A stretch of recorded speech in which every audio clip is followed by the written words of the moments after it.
বন্ধুগণ নমস্কার। প্রথমে আপনাদের অনুরোধ করব আপনারা আমার চ্যানেলটি সাবস্ক্রাইব করবেন। জার্মানিতে এখন একটা নতুন করে অশান্তি শুরু হয়েছে। অশান্তির কারণটা হচ্ছে যে জার্মানির পার্লামেন্ট একটা নতুন যে সামরিক আইন, সেই সামরিক আইনকে সমর্থন করেছে তাদের অধিকাংশ ভোটে, এবং সেই সমর্থনের ফলে এখন দেখা যাচ্ছে যে সেখানে একটা ভয়ানক আনরেস্ট কন্ডিশন তৈরি হয়েছে। এখন এর কারণটা হচ্ছে রাশিয়া যেভাবে ক্রমাগত হুমকি দিচ্ছে যে আগামী দিনে যদি ইউরোপিয়ান ইউনিয়ন চাই যে আমরা যুদ্ধ করব, তো আমি তার জন্য প্রস্তুত আছি। এখন ইউক্রেনকে নিয়ে এই যে রাশিয়া এবং ইউরোপিয়ান ইউনিয়নের যে লড়াই, সেই লড়াইটা একটা চূড়ান্ত পর্যায়ে পৌঁছে গেছে বলা যায়। কারণ এই যে ইউক্রেন এবং রাশিয়ার যে লড়াই, এই লড়াইয়ে সবচেয়ে বেশি ইউক্রেনকে যারা সাপোর্ট করছে তার মধ্যে হচ্ছে জার্মানি, ফ্রান্স এবং ব্রিটেন। তার সঙ্গে পোল্যান্ড এবং অন্যান্য ছোটোখাটো দেশগুলো তো আছেই। তো এইরকম একটা অবস্থার মধ্যে তারা মনে করেছে যে আমাদের এখন সৈন্য শক্তিকে বাড়ানো দরকার। ফলে এই যে রাশিয়ার হুমকির মধ্যেই জার্মান পার্লামেন্ট যে বিতর্কিত সামরিক পরিষেবা আইনকে পাশ করেছে। এখন দেখা গেল কি, এই যে আইনটা পাশ করেছে যার লক্ষ্য মূল হচ্ছে যে বুন্দেসবার্গের সংখ্যা বৃদ্ধি করা, অর্থাৎ যে জার্মানির সৈন্য সংখ্যা বৃদ্ধি করা এবং ন্যাটোর যে লক্ষ্য পূরণ, সেই লক্ষ্য পূরণটা সুনিশ্চিত করা।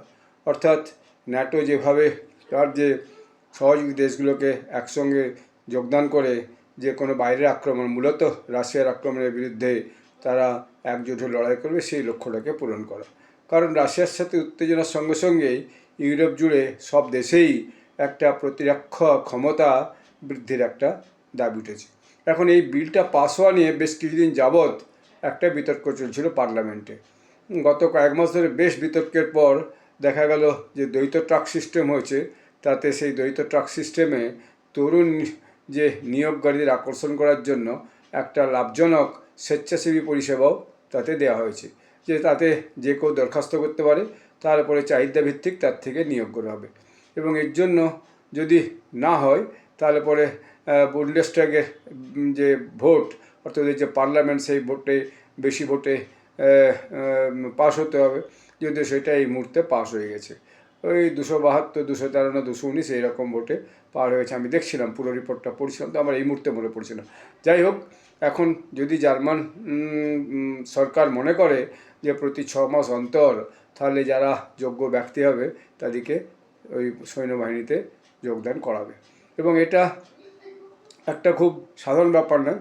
কিন্তু দেখা যাচ্ছে যে কদিন পরেই যে প্রতিক্রিয়াটা এসেছে বিভিন্নভাবে, এটা গত 4-5 তারিখে পাস হয়েছে জার্মানির পার্লামেন্টে বলা যায়। তো সেখানে পাস হওয়ার পর সেখানে মানে যে যুবকরা ভীষণভাবে বিদ্রোহী উঠেছে, এবং যুবকদের মধ্যে একটা দাবি উঠেছে যে না, এর থেকে আমাদের রাশিয়ার অধীনে থাকা ভালো। যদি রাশিয়া আমাদের দেশ দখল করে নেয়, তবুও আমরা এই যুদ্ধক্ষেত্রে যে মরতে যেতে রাজি নই। কারণ তারা ইউক্রেনের অবস্থাটা দেখেছে, এবং ইউক্রেনে যেভাবে মারা গেছে মানুষ, এবং যেভাবে যুবকদিকে বাধ্য করা হয়েছে মিলিটারিতে যেতে বলা হয় পরোক্ষে, এবং তাদেরকে সেই যুদ্ধক্ষেত্রে পাঠিয়ে দিয়ে তাদের জীবন সংশয় করা হয়েছে, সেটা যুবকরা কিন্তু চাইছে না। এখন জার্মানির সরকারের লক্ষ্য হচ্ছে যে বুন্ডেসবার্গ বা বুন্ডেস্কোয়ার, যেটা বলুন, যাই বলুন, ওদের যে সর্বোচ্চ যে সংস্থা, তারা ঠিক করেছে যে এখন তাদের নাকি 2,60,000 সক্রিয় সৈন্য আছে, এবং সেটা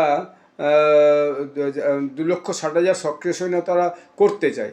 এখন তাদের 1,83,000 আছে।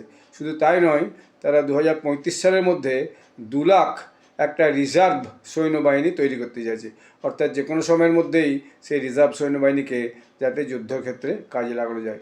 এবং 18 বছর বয়সী পুরুষ এবং মহিলা এতে দুজনেই যোগদান করতে পারবে। তারা দরখাস্ত করবে, তার ভিত্তিতে তারা উইলিংনেস জানাবে, তার ভিত্তিতে তাদেরকে ডাকা হবে, তাদের স্বাস্থ্য পরীক্ষা করা হবে, তারপর যারা এটার জন্য যোগ্য হবে তাদেরকে যোগদান করানো হবে।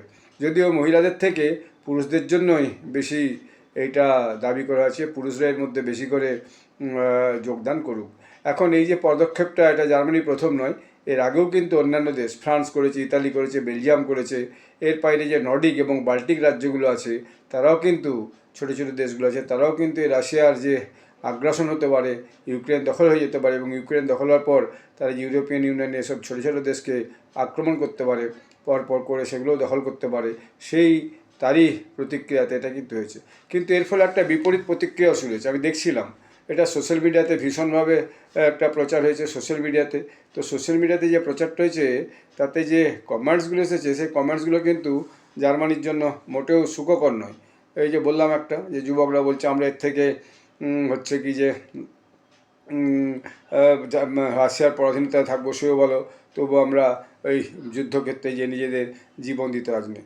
আসলে একটা কী হয়েছে যে এই সমস্ত ইউরোপিয়ান দেশ এবং আমেরিকাতে মানুষজন এত সুখভোগী হয়ে গেছে যারা কোনোরকম কোনো এই কষ্ট করতে বা যে সৈন্যবাহিনীতে যে যুদ্ধ করতে তারা কোনোভাবেই কিন্তু রাজি নয় এবং তারা ভীষণভাবে নো ওয়ার করে স্লোগান দিচ্ছে আমি দেখছিলাম। এবং তারা ভীষণভাবে লিখেছে disgusting, all these decisions are disgusting. It's funny. The Western population thinks losing of war, living under occupation simply means having a different political orientation dictated by the occupying force, as if local population would just stage semi-violent, meaningless, মানে ভয়ানক সমালোচনা, ভ্রমণের সমালোচনা। কেউ লিখেছে disgusting, কেউ লিখেছে যে রাশিয়া এরকম বিভিন্ন রকমের যে পোস্ট এসেছে সেই পোস্টগুলো খুবই বিতর্কিত পোস্ট এসেছে এবং সেই পোস্টের পরে দেখা যাচ্ছে যে বিভিন্নভাবে জার্মান সরকারকে সমালোচনার মুখে পড়তে হয়েছে এবং বিশেষত মিউনিক, বার্লিন এই সমস্ত শহরে ভীষণভাবে একটা প্রতিবাদ কিন্তু শুরু হয়েছে। তো এই প্রতিবাদের ফলে আগামী দিনে জার্মান সরকার এটাকে কীভাবে সামাল দেয় সেটাই আগামী দিনে দেখতে হবে যে ইউরোপ এইভাবে আস্তে আস্তে কোন দিকে যেয়ে পৌঁছে এবং রাশিয়ার সঙ্গে সত্যিই যদি ইউরোপিয়ান ইউনিয়নের যুদ্ধ হয় তখন আমেরিকায় বা কী ভূমিকা পালন করে সেটাও কিন্তু একটা খুব গুরুত্বপূর্ণ ব্যাপার। কিন্তু এই যে জেনজি, যেটা আমরা দেশেও জেনজি বলছি, এই যে জেনজি তারা যেভাবে জার্মানির বুকে এই যে পার্লামেন্টের সিদ্ধান্তের বিরুদ্ধে এবং সরকারের সিদ্ধান্তের বিরুদ্ধে ব্যাপক জনসমাগম করে প্রতিবাদ করছে, এইটা কিন্তু জার্মানির যে প্রশাসন এবং তাদের যে নির্বাচিত প্রতিনিধিরা তাদের কাছে একটা অশনি সংকেত। কারণ যুবকদের চটিয়ে দিয়ে কোনো দেশেই কিন্তু সরকার বা প্রশাসন ভালোভাবে চালানো আগামী দিনে খুব মুশকিল। তো আবার এখানে ভিডিওটি শেষ করছি। আবার কোনো নতুন তথ্য নিয়ে আপনাদের কাছে ব্লগ করে আমি জানাবো। আপনারা সবাই ভালো থাকবেন। ধন্যবাদ।